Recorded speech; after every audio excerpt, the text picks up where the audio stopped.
kachomwe moto. Lakini usiku jioni wana vichaka vyao, wanakona saa. Na jioni ya leo ninaamuru ya kwamba hivyo vichaka viwe na manyoka. Wakienda kwenye vichaka wagongwe na manyoka katika jina la Yesu, katika jina la Yesu aliye hai, katika jina la Yesu. Jioni ya leo mwamini Yesu aliye hai. Injili ya namna hii mnakasirikaga. Sikiliza nikwambie, mnapenda kutiwa moyo wakati mko kwenye dhambi. Hapa injili ni keshkesh. Injili ni keshkesh. Jioni ya leo injili ni keshkesh.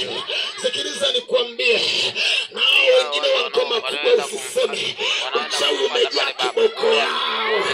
Nataka kukwambia wanapiga hiyo kubwa, baadaye wanaenda kupiga kubwa nyingine makaburini. Wanapiga hiyo, wanaenda kupiga nyingine kusimuri. Nataka kukwambia mbarikiwe wanangu. Nataka kukwambia hivi, leo injili ni keshkesh bwana. Ni siku ya 3 ya mkutano. Watu wa Marko tubuni na kuiamini injili.